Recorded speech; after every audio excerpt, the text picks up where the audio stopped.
So thank you everybody for joining us today. My name is Kara Fishburne and I'm the program manager for the Alzheimer's Association in the Cedar Rapids office. And we are very fortunate to have Teri Skoog, one of our volunteers, helping us out today to deliver a program on effective communication strategies. And Teri, I can handle any questions at the end too and talk about a little bit more about the Alzheimer's Association when you hand it off at the end. So with that, I'll hand it over to our awesome volunteer, Teri. Thank you, Kara. I appreciate the opportunity for you all to be a little flexible and creative with continuing to provide these important education programs to our families and community members. So today, it's going to be really even more so than ever, I think now under the circumstances. Today we're going to talk about communication, effective communication strategies for individuals who are living with in different stages of dementia, Alzheimer's, and dementia. So today we're going to explore how communication takes place when someone has Alzheimer's disease or any other form of dementia. And by the end of today's program, we're hoping that you're going to understand and be able to explain the communication changes that takes place throughout the course of the disease. Hopefully, we're also going to decode the verbal and behavioral messages delivered by someone with dementia and respond in ways that are helpful to the person. So the other thing too is the most important part too is identifying those unique strategies that we can use to connect and communicate. And right now, more than ever, we are really working hard to learn how to connect and communicate with individuals living with Alzheimer's disease and other forms of dementia. As we know, we're going to take a little pause here. We're just having some technical difficulty on our end. If you can wait a little bit. It looks like individuals, yeah, we're just going to, sorry. I didn't know that was. So I think we're learning just right now of all the skills and techniques we have to learn in order to connect. Right now, families across the country are really being creative and understanding how to maintain communication and connection with their loved ones, whether or not they have Alzheimer's or dementia. And so today we're going to talk about the importance of that communication. Communication is more than just talking and listening, though, and that's the biggest thing to keep in mind with individuals, is that communication is everything we have around us. It's body language, it's the tone of voice, it's our relationships, it's the words we use.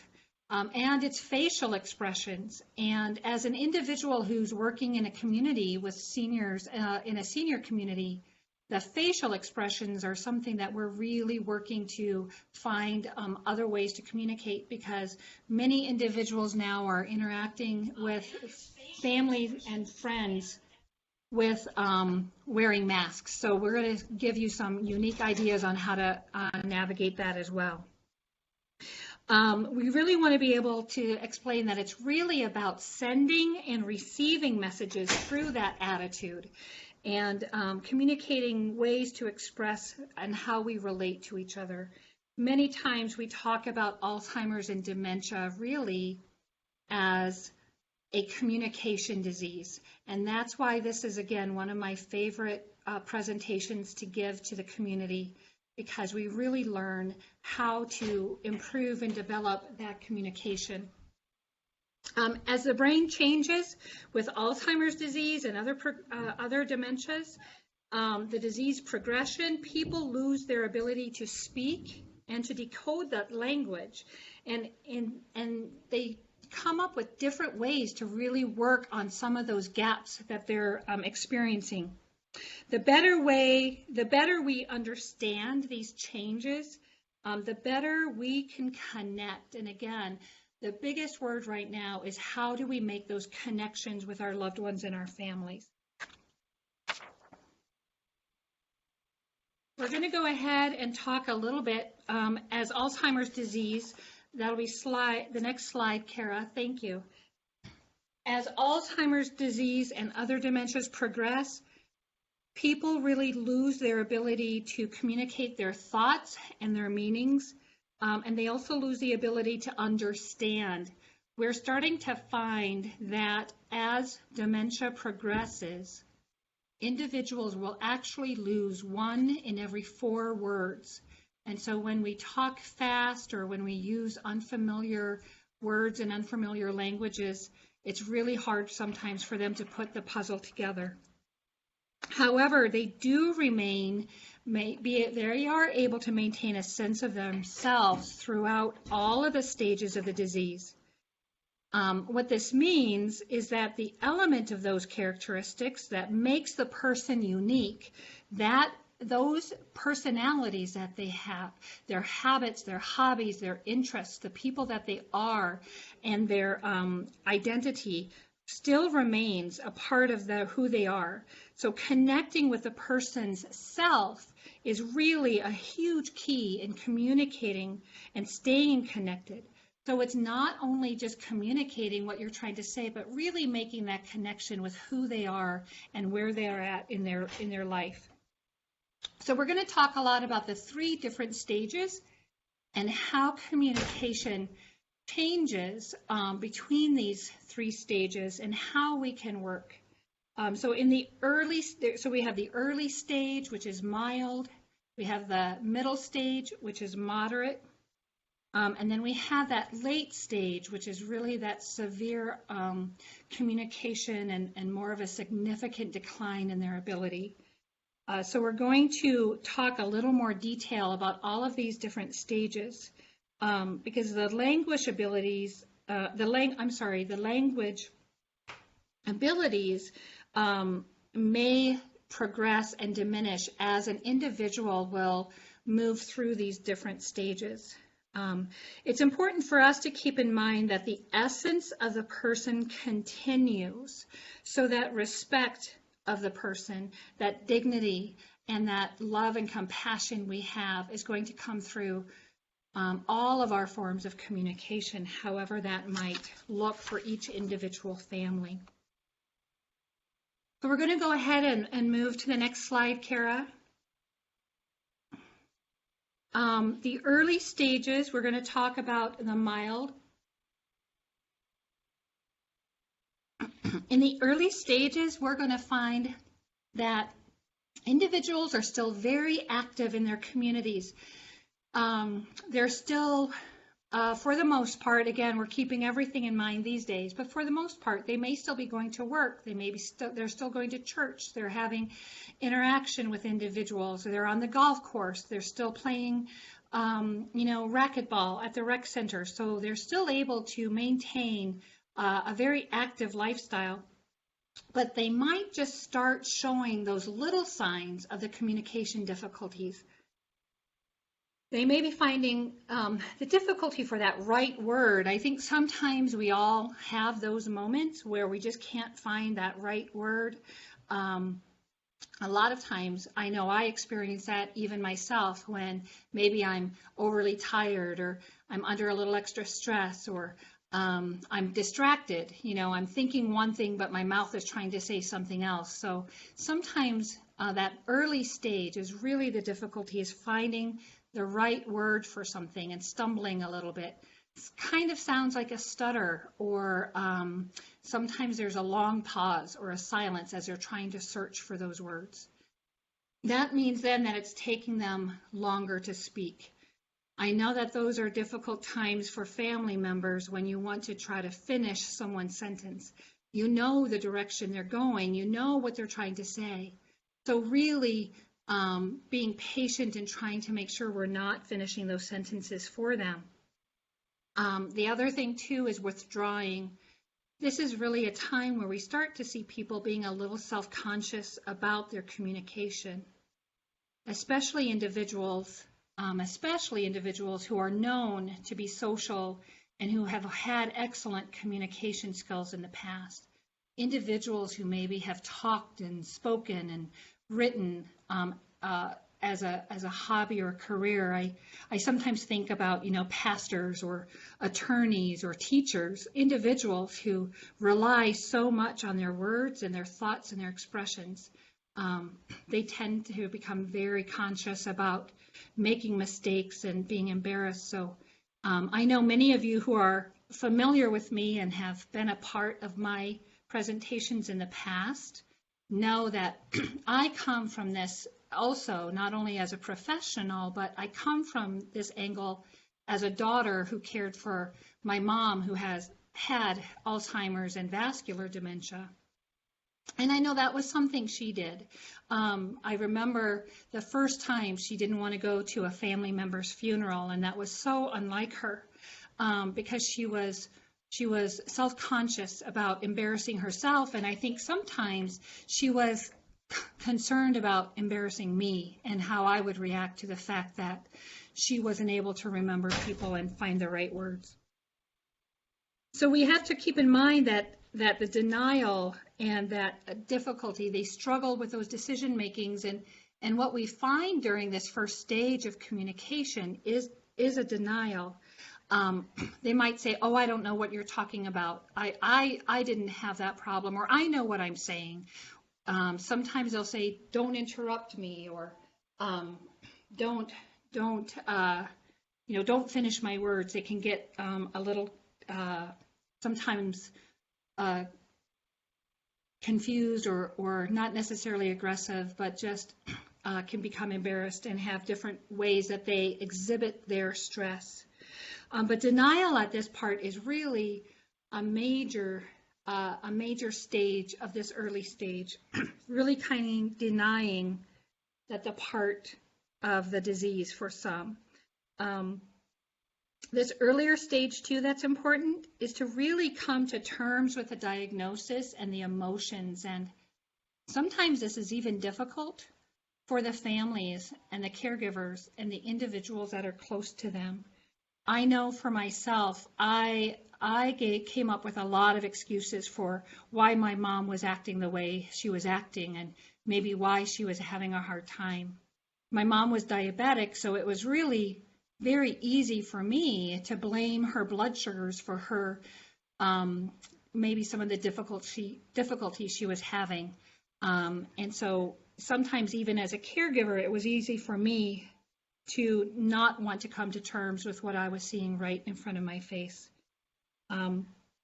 It's important to really talk together as a family and talk to individuals and to make sure that everyone's really on the same board and supporting each other. Because this early stage of communication difficulty is really difficult on both the individual living with dementia and Alzheimer's and those that are closest to them.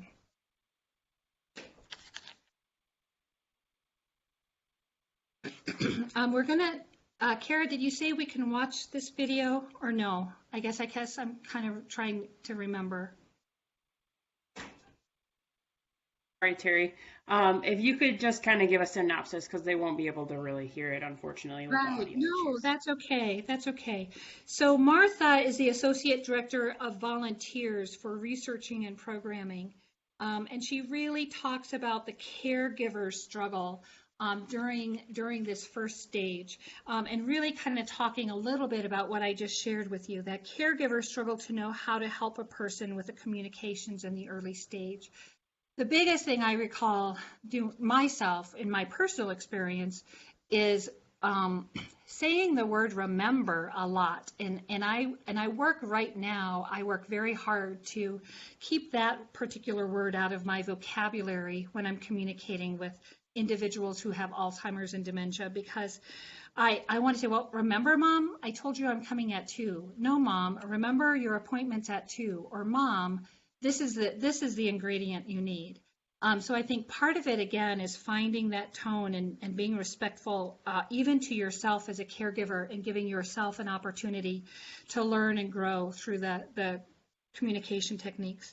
And then asking the person directly. This is a point where I actually got with my mom and with individuals and with families, and finally saying, What can I do to help make this easier for you? What do you want me? Do you want me to help you when you're struggling to find a word? Do you want me to jump in?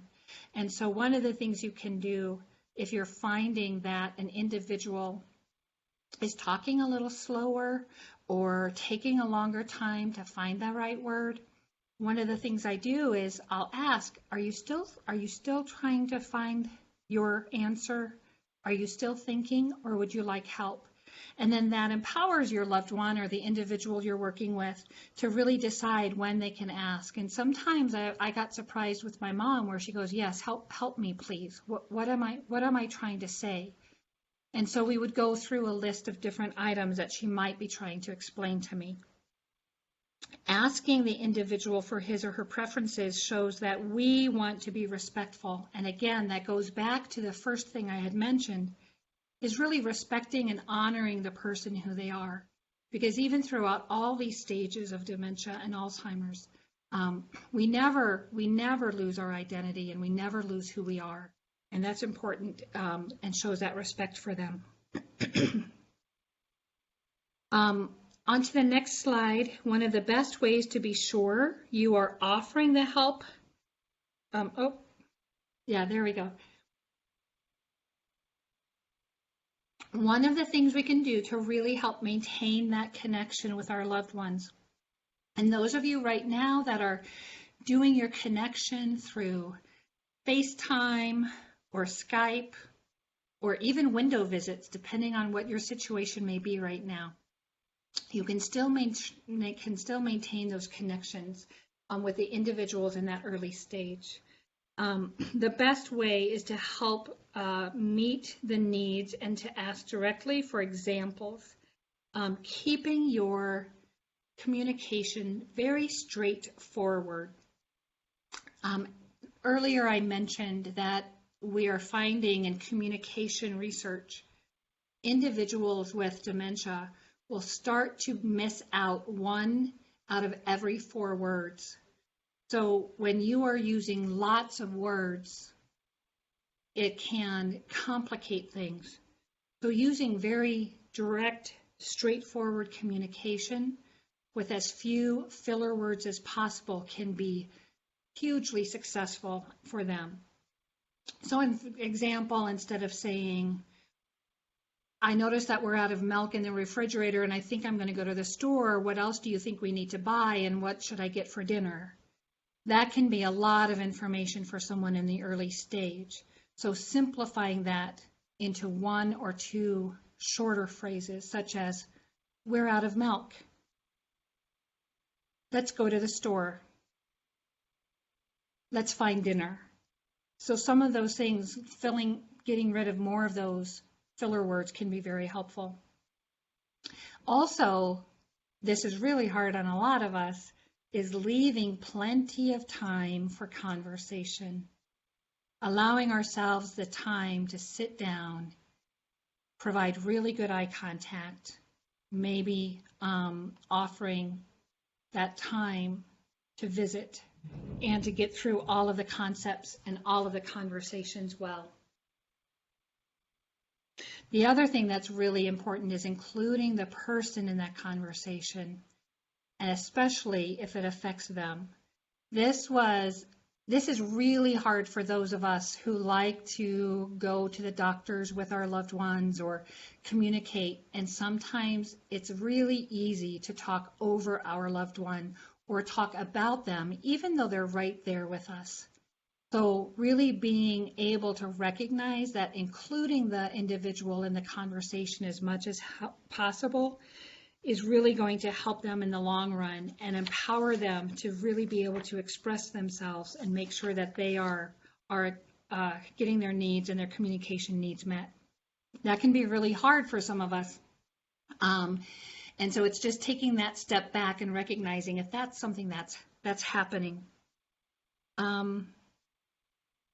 So allowing extra time for conversations is something that you just have to kind of get used to, especially so I know so many times I think about even my own relationship in my own home with my husband and even with my kids. So many times we'll have conversations kind of on the go. I'll say something as I'm passing them in the kitchen on the way up to the stairs, or you know, I'm on the way out the door, and I'm saying, oh, by the way, this is what we're doing, or you know, in the middle of chores or something, I'll throw another subject in there. So it's really a learning curve for all of us who are learning this communication to be very thoughtful and intentional about how we're communicating with our loved ones. So sometimes it's stopping in place, making sure they're looking at us, and then saying what we have to say instead of kind of that drive-by conversation we all tend to have as we're coming and going in our daily routine. And again, just be sure to include the person in those conversations. That's important. The next slide are the other key points to keep in mind. Is a really hard one for some of us. It depends kind of on the personality, but to really not make assumptions about what the person's trying to say, and don't make assumptions about their ability to communicate. Just because we're not able to find the right word, or the individual is struggling to take time, they're working really hard to make sure that there's that connection. And that's the difficult thing, is really working very hard to not make those assumptions. And that's really more key for individuals who are so close to the individual. So I think about my mom and I were so close. We were together for my entire life. I never lived more than 30 miles away from her. And we could almost finish each other's sentences as we were developing our relationship as a mother and daughter. And then I think of husbands and wives who really kind of have developed their own communication and language style. And so sometimes we have a tendency to really just assume we know what somebody is going to say and what direction they're going to go. So really taking that step back and recognizing that there might be some of those challenges, but giving them the opportunity to actually finish those sentences and make those decisions themselves. I mentioned speaking directly to the person, and again, that's really taking that time to look directly into their eyes. Eye contact and facial expressions are huge and very, very important. Also, explaining, and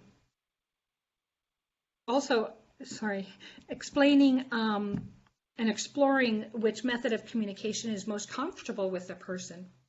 So this is interesting. We kind of find out that actually written notes are really good. And my mom started to use a lot of written forms of communication. And she had Post-it notes all over her apartment to kind of help herself with that communication. Words that she would have a hard time with were often posted in the kitchen. So she would have Post-it notes identifying different kinds of ingredients and different kinds of cooking utensils, just because there might have been a few things that she would lose. And so she would want to make sure that that was in her mind.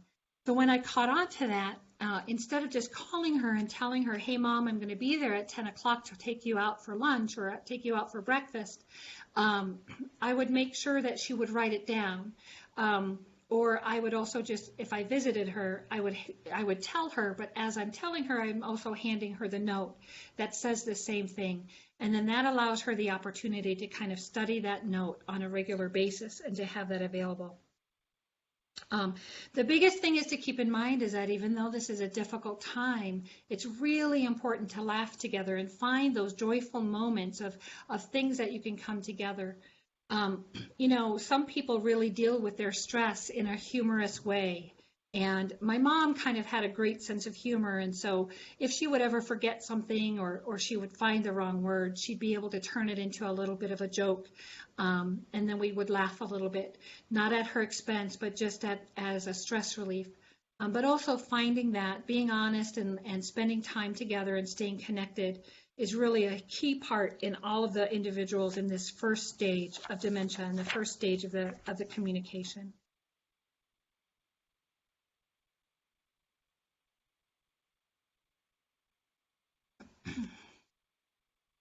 So now moving on to the middle stage.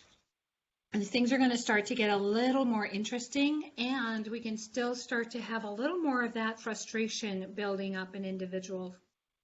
Because this is the middle stage when individuals, their families, their loved ones, and even people that maybe they are associating with in the community, the individuals that they see at their coffee time, every Wednesday morning might start to be seeing changes. Any individuals that maybe at church or your doctor's office or the postal carrier, anyone that you're starting to have interaction with, they're already now going to start to see that things are changing just a little bit. So many of these changes in the middle stage are really affecting the communication more. If you notice some of these changes, these are the things that you're starting to notice in that next middle stage of the Alzheimer's or dementia. There really is an increased difficulty in finding the right words. And at this time, individuals are really no longer trying to talk their way through trying to find the right word. In the earlier stage, you might be saying, it's that thing in the closet where you use it to pick up those crumbs on the floor. So they're trying to find the word broom. In the middle stage, they're not even able to kind of find those words to say, that thing in the closet. They may be using finger gestures. Any of you know me right now, I'm talking with my hands, so I apologize, you can't see me, but they're trying to communicate with their body language. They're pointing and they're snapping their fingers and they're touching their forehead, and they're trying to do the sweeping motion. So some of the things that we're finding is they're really having that difficulty finding the way to describe the word, and going to start to rely more on visual clues. And then this is where we really start to see the repetition, the repetition of their words, the repetition of things that are familiar to them. This is where we hear the same joke over and over and over again, or the same story, or the same, what would you want me to call you? It doesn't matter as long as you call me in time for dinner. Those type of really easy rhythmic comments and social appropriateness and those social things that we have grown up with. That's where we're going to start to see some of that repetitiveness. Spouses and individuals that are living with these individuals with dementia and Alzheimer's are seeing this on a daily basis, and especially now when you are living, many of you, very close quarters, are finding that, again, if you're in that middle stage, the same story, asking when appointments are, asking when breakfast is, asking what time it is, those type of things become more and more prevalent. What's really interesting is the invention and really the beautiful way in which individuals are starting to find ways to adapt their language. And a lot of times they may find new words that they're creating. They might not be able to say a watch, so they say, the hand clock, or that wrist clock. And so that is one of the things to kind of keep in mind and start to take note of. If they're creating new words and new combinations, they're trying to find their way through a communication strategy. We really start to see speaking less frequently because they are starting to notice themselves that they might be making mistakes. And so this is where we become very quiet.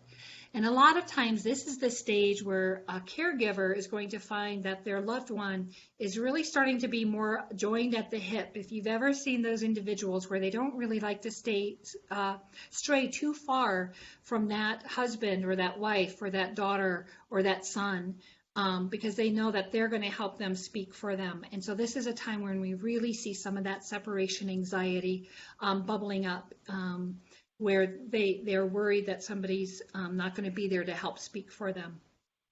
And so that's some of those communications. They have a hard time organizing words logically. They revert to speaking. This is a big thing in the middle stage.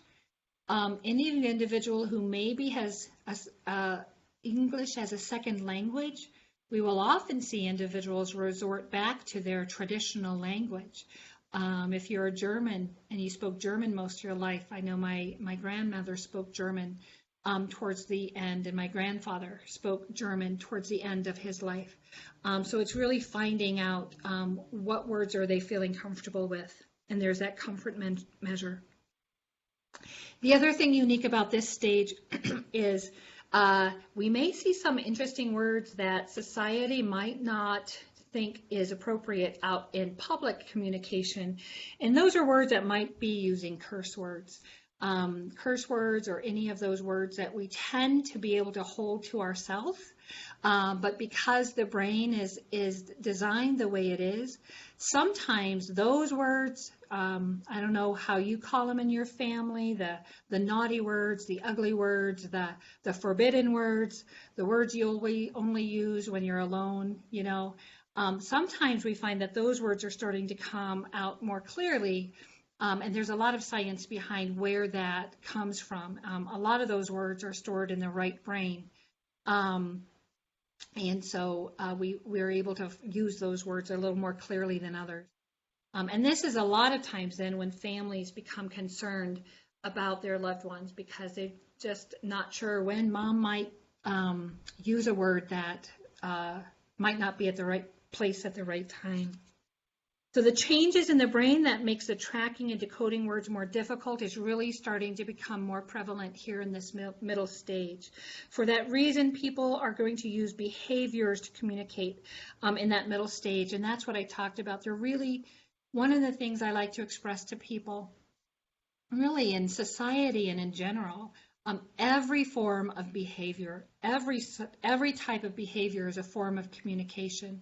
So when you're with somebody who's living with Alzheimer's or dementia, paying attention and decoding what is their behavior saying? What are they trying to say? Are they trying to tell you that the collar on their shirt is uncomfortable and they can't find the words? The biggest thing in this stage is they may be having more difficulty explaining that they have pain, that they hurt, that their leg is sore or their back is hurting them, or they have a headache and they can't find those words. So their facial expressions, their body movements, their behaviors, pulling up their clothes or becoming a little more agitated or uncomfortable, those are all forms of communication. So at this middle stage, really being important to recognize all those little stages and all those behaviors could be something that they're trying to share with you.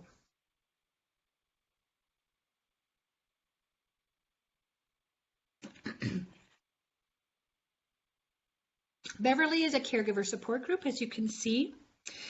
She shares advice with caregivers to really take time with individuals. And this is, again, one of the things that's really hard. We are just, whether we like to admit it or not, and even now when things in our country tend to be kind of slowed down a little bit, we still tend to be a fast-paced society. We still tend to be very task-oriented, very goal-oriented, very organized and trying to get things done. So this can be a very difficult thing for individuals who are having a difficult time slowing down and taking that time to communicate with someone. And then our expectations are really difficult. So husbands and wives and children and individuals who are interacting on a regular basis with our loved ones, really adjusting our expectations of what does that visit look like? What does that conversation look like? What do we expect from the person? How do we expect them to behave? And they may not be behaving the same as they did in the past. They may be doing things that look a little different. They may be acting a little differently. They may be understanding things a little differently. So trying to take a look, we've had individuals talk about how someone who was maybe very sweet and mild-tempered and very quiet and very maybe more passive, all of a sudden becoming more aggressive and assertive and irritable. But I've also talked to individuals in support groups and at other education programs. We've actually seen the other end.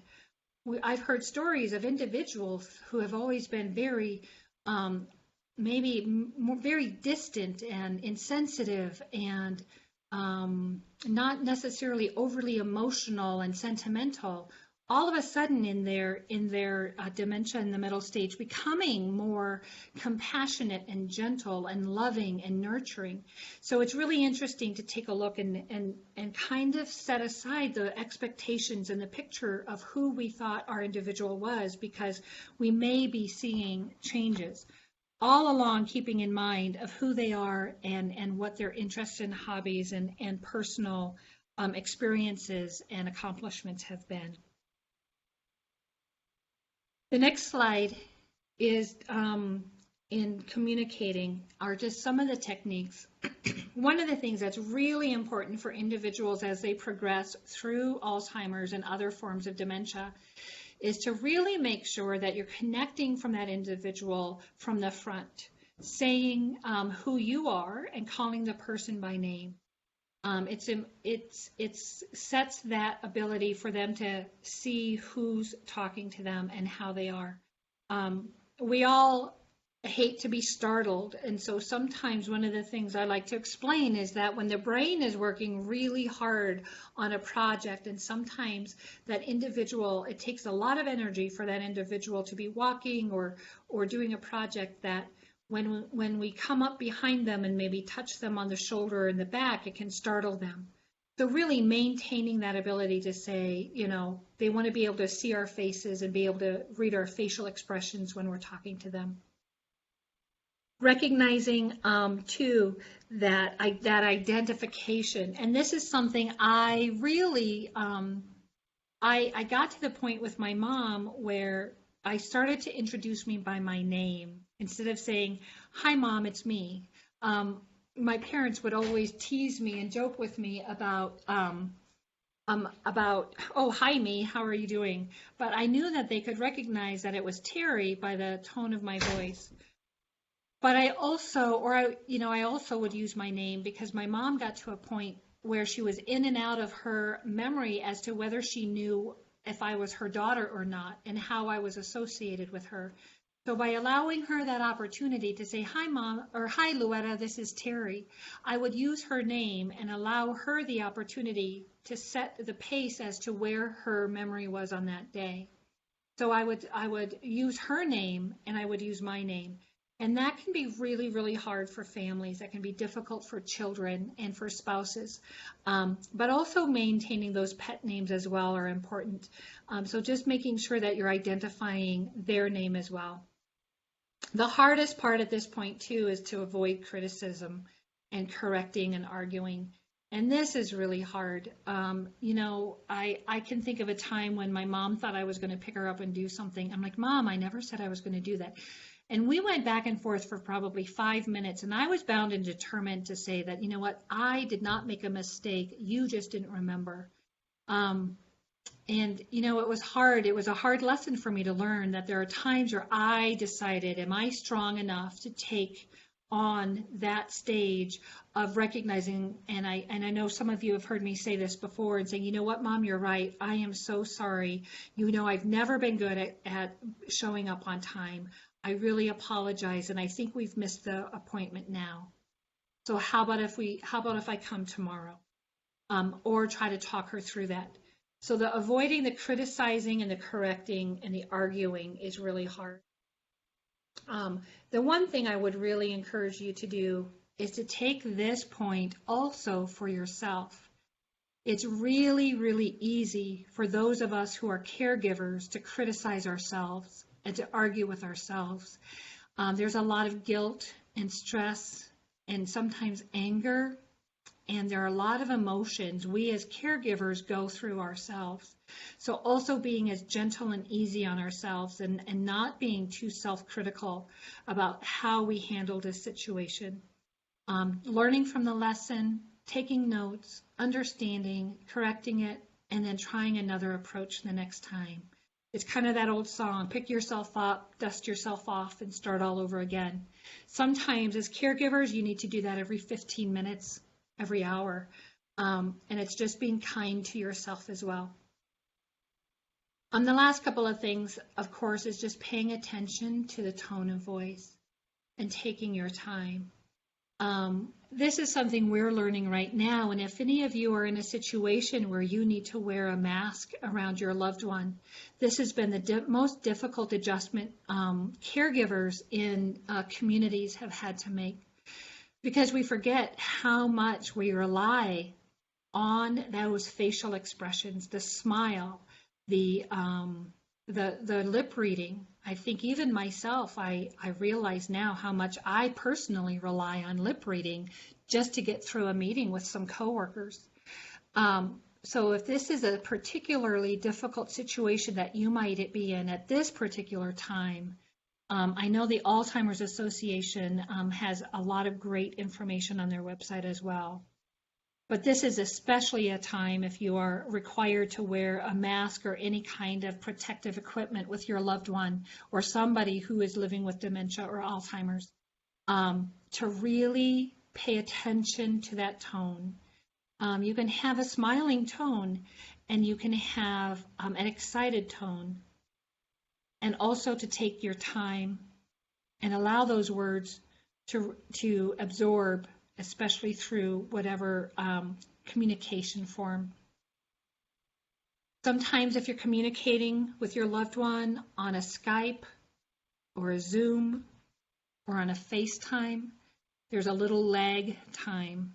So the words and your face don't actually match what you're saying.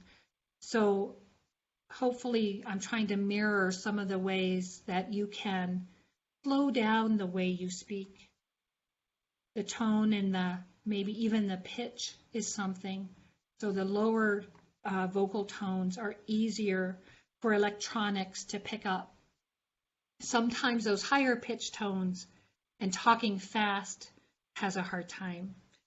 So those are just some of the newer techniques that I am trying to encourage families to pick up on during the unique situations we're under at this time.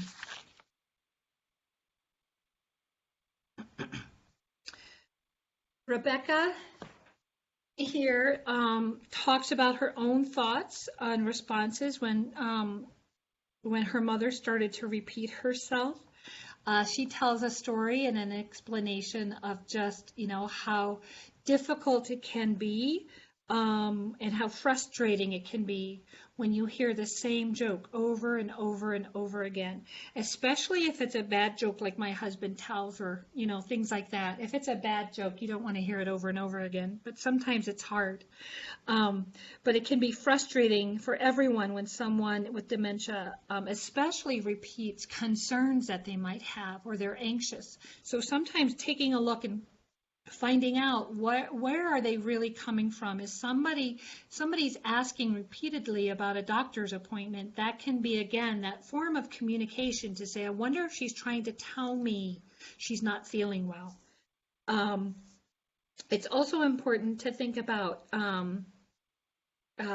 paying attention to those statements and behaviors, and then rather than trying to convince the person that you've heard this over and over again, you can use that kind of as a bridge. So we talk about a bridging conversation or bridging technique. And what I mean by that is by saying, if somebody says, where's the mail? Have we gotten the mail? If they're talking a lot and worried about the mail, you can turn that into a conversation and said, I'm not sure the mail is here, but gosh, I wonder how they used to do deliveries back when you were little. And, I remember Dad saying something. You're kind of going into a story to distract and then seeing if you can redirect the conversation. But the other thing that's important is to really, again, that's hard, is to accept the perspective and the response from that individual and what that looks like. And it just takes time and practice and patience. And if you have somebody that's able to help you, it takes time for you to maybe step away and take a little break and get a little respite from that communication, and see if there's somebody else who can help you out a little bit. The next slide we're going to talk about is really one of my favorite aspects of interacting with individuals who are in that middle stage of Alzheimer's and dementia. And it's when you get to really join the person's reality. And I say when you get to because it can really be an enlightening time for you when you're able to kind of find out where that individual is in their reality and how you can help them navigate and move along within their situation. Individuals call this validation therapy. And it's really an opportunity to validate where that individual is. As people move along in their dementia process and the disease, they may move along in the journey of their timeline, and they may not know exactly where they are in the process of their timeline. It helps them to understand that it helps us to understand kind of where they are at. And so when my mom moved through her dementia, there were times when I was her little girl, Teri, and she was worried about me being on the farm. And then there were times where she didn't remember who I was at all. So I think sometimes this is the time when you can find out where they're at and how they're doing. So providing brief answers, getting an understanding of where they're at, let the person know that you hear their concerns. And that's something that's really, really difficult for people to think about, because the validation was the hardest thing for me to talk about, and entering the person's reality, because I was raised that you never lie to, especially to your mom. You never tell stories, and you need to. So providing those brief answers and validating where they're at and responding to the emotions behind the statement is really where you're going to make those questions or make those times more meaningful for you. I give a presentation in an education where I talk about the very first time my mom didn't recognize me, and it's a very powerful explanation where I say that I was gifted with a beautiful conversation with my mom when I opted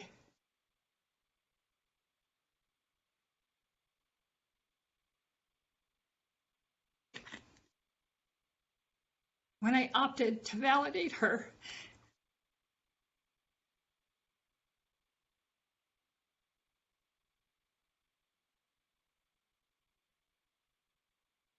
No technical difficulties, just wiping my tears.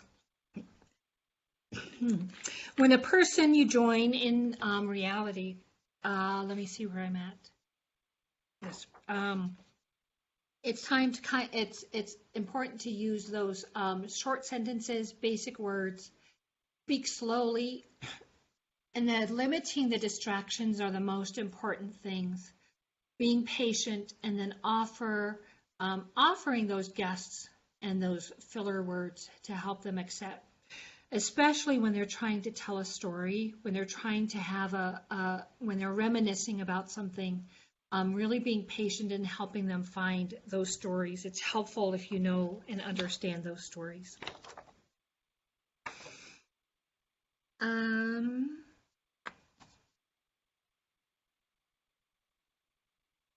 Thank you. Giving multiple cues is another thing. And again, we're still in the middle stages, because what you'll find is the middle stage can be some of the most difficult time in communicating. So there are lots of opportunities for you to use different cues, visual cues, gestures, writing things down, putting answers to your questions, reminder notes on calendars and labels. Individuals really become quite creative in their own personal strategies and how they work through their communication. The hardest thing to do is to avoid the quizzing. Some individuals, my mom would call this nagging. Stop nagging me. Stop asking me so many questions. You've already asked me that question. I'm not going to answer. I would say my mom had this beautiful set jaw look that I could tell when I was annoying her and when I was quizzing her too much. She would get this just set in her jaw, and I knew we were done talking. And so that was something that I picked up on very quickly. And so your loved one may also be trying to give you visual cues as to when they're overwhelmed and when it's hard for them to continue on a conversation. Repeating is helpful because, again, they're repeating their questions. And sometimes just repeating it in different ways can give you that creativity. If you're answering the same question 10 times, you can be creative in the way that you are repeating the information, finding a way that will work for them. The most important thing, again, is to respond to that emotion that's behind them. Again, and that's the thing if you take anything with you from this education, is thinking about the emotion and the communication and the need that's behind the attempts to communicate. One of the things that can be a fun game too is how to turn those negatives into positives. This is something lots of people have good skills at. For example, if you need to get a person into the shower, or they always resist a certain task, or they're not sure, just rather than saying it's time for your shower, that might trigger a resistance, you can say, let's go get you cleaned up for the day, so you'll be ready for Cindy's visit this afternoon. And then if you need to simplify it even more, just let's go get ready for the day. Let's go get cleaned up. And then moving into some of those gentle tasks to get the task done.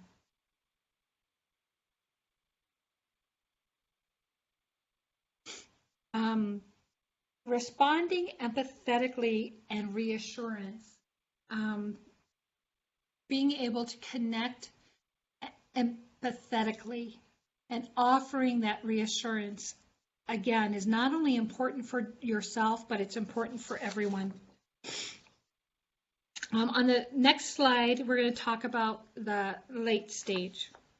And in the later stage, the person may only use a few words, and this is where it's going to get really more difficult to connect and to communicate because the language is really starting to be difficult. Kara, can you go to the next slide? Thank you. Sorry, there's a slight delay, so it takes. Yeah, I know. That's okay. This is really when it's difficult, and especially now when you can't maybe visit with your loved one in person. The late stage is really when there are really fewer words, and if there are words, they might be jumbled together. There's something in the profession we call word salad. If you think about a salad, you toss it together when all the ingredients are there. And so nothing's really making sense, but there are still words. Picking up on one or two words and trying to use that. To connect, it's important to really listen for the expression behind the word, and that's when they're really using the tone. You can tell if they're happy or sad or angry by their facial expressions and by the tone they're using. Helping them to feel safe, and then continuing, again, if you notice the thread throughout all of this is continuing that respect to each conversation. This is a time when all 5 senses become really important. This is the time when the touch and the sight and the sound, the smell and the taste. We all have things from our childhood and from our life that will immediately trigger memories and conversations and stimulation. And I know that this is the most difficult time right now for a lot of you.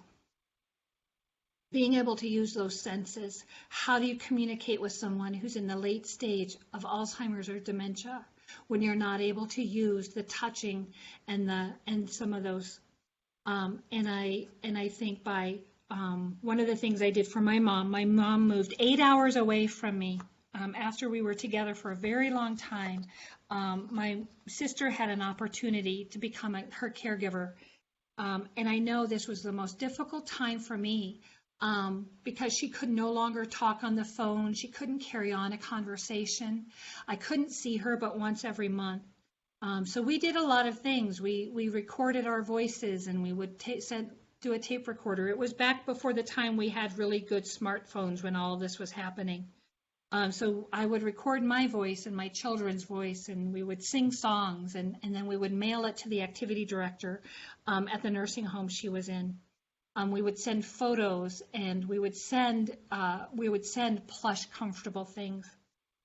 So just trying to get her to have those moments of joy and those moments that she could embrace. And even though I wasn't there to experience it, and then ask the staff every now and then to take a picture and see if they could send it. Again, back then it wasn't quite as easy as it is these days to snap and send a picture, but we tried to make it work. The next one is a video, and then I know we're getting close to our time frame, so I apologize for going too long. The next video is Sandra, who talks about connecting with her mother in the late stages. And it's really about that ability to connect who we are, finding the different fabrics, identifying those things that are important. And a lot of times at this stage, I called this stage with my mom, I called it the moment of Zen, where at this stage in her life, in her late stage, as long as she was comfortable, safe, happy, she was being loved greatly by the staff of the nursing home. I knew that her needs were being met and that she was able to live through and have those late stages and have those wonderful moments.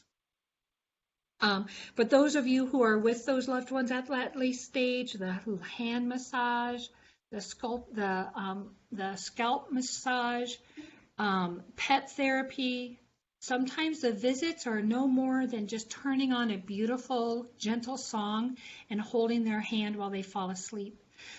Being able to just rub someone's back or giving them a nice hand massage. Finally, things that like I said, I think about a time for my mom's birthday. We did a I Spy birthday. My daughters put together a lot of things that represented their relationship with my mom, and things that relate according to her life that we still had at home. And they put it together and they snapped a picture and then they did an I Spy, and they were things that were familiar to her. Watching the videos and pulling out photo albums together, looking through some of those things. You'd be surprised even at the late stage, some of the abilities to do painting and some of those tasks that they used to love, stirring, making cookies, rolling out dough, some of those things. And then getting together and just sitting outside together, which I know, again, today is just difficult for some of you. And then sound is really important. All of those, I'm going to just kind of go through this quickly because I know I'm noticing the time. But I think if you just think about all of the senses that we have around us, the hearing, I used to work for a hospice, and it's amazing how sharp hearing can be, even in the later stages of an individual's life and in maybe the later stages of the dementia. So sounds that are important to them, and this is where even at the very late stage, my mom could still say the Lord's Prayer, she could hum the Iowa fight song, and she could sing Jesus Loves Me. And she did so as if she was patting a baby's back. So even in her very late stages, moments before she would pass away, those are songs and sounds that were comforting to her. So understanding what some of those favorites are to them and surrounding those around her. And then finally, even the smell, the teas and the coffees and the baking supplies, a good fresh chocolate chip cookie smells good to everyone. Just finding some of those fragrances, and again, things that are from their childhood and from their past. If they're farmers, I wouldn't necessarily find, a manure spreader. If that was something that would really trigger them, then I would go ahead and do that. But I would be more about the grass clippings and the fragrant flowers and sage, and some of those herbs have a really strong smell to it, but depending again on their background and their history.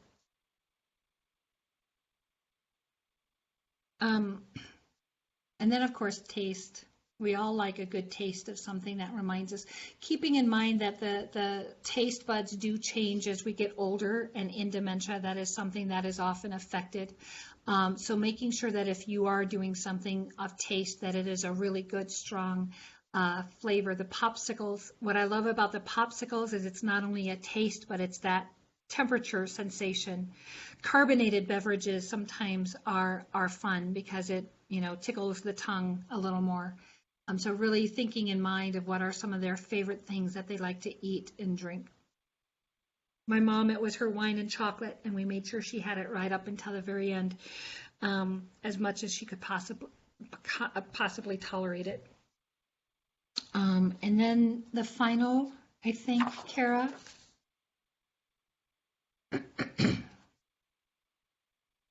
To summarize, is that where we're at? Sorry. Was there a video I missed? Nope, you're good. Am I good? Oh, okay, I got it. Understanding that what it is, understanding that connecting is really the answer here through communication.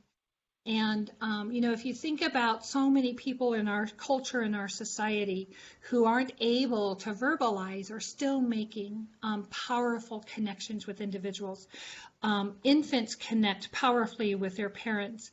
There's lots of ability to connect and communicate. And as we look at that ability to really connect with them and understanding that we can make this work, and again, taking care of yourself. Staying up to date with the latest information from science through the Alzheimer's Association by attending workshops like this can be helpful. Always communicating and working with them to demonstrate that respect through the feelings, trying to decode, and then just really meeting those needs while soothing and calming the person. And again, keeping in mind, making sure that you're able to find time to soothe and calm yourself as well. That's called self-care, and I know a lot of caregivers have a tendency to overlook that important part.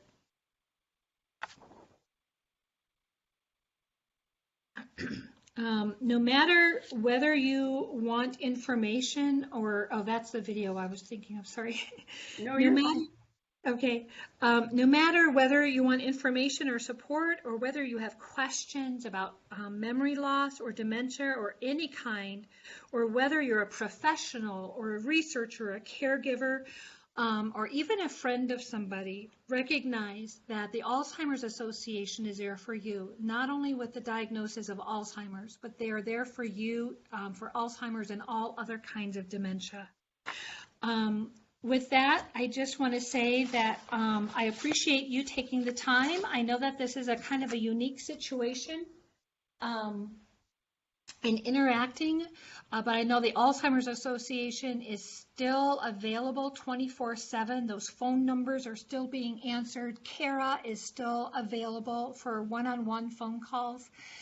The association here in the Iowa chapter is doing a phenomenal job, not only for you individuals who are living with the disease and the caregivers, but for all of us as volunteers as well.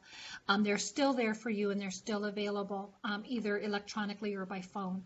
And so with that, I want to thank you for joining us today. And I think Kara will take some questions. I'm not sure what we do now. Yeah, I'll take it away and kind of wrap it up. Thank you, Teri, for all of that. I mean, this is certainly a kind of a trying time, especially for caregivers and their loved ones. So really appreciate your input from your experiences and some of the unique ways that we might be able to connect and communicate with loved ones currently. So thank you. And as Teri mentioned, we are still here. We are working remotely. So the helpline that's listed on this slide is available 24/7. So if you have any questions and need to reach out any time of day, you are more than welcome. Please, by all means, give them a call. Sometimes there's a little bit of a stigma against a helpline just because it's not necessarily local, but I can assure you that Alzheimer's Association staff are there to help, and they are all masters in social work or counselors and are there waiting to take your call. And I am also available here locally I work in the Cedar Rapids office, and again, my name is Kara. And if you would like to have any sort of one-on-one conversation to kind of delve a little bit deeper or talk about any issues that you might be experiencing at home right now, I'd be happy to help as well. My office number is 319-238-7641.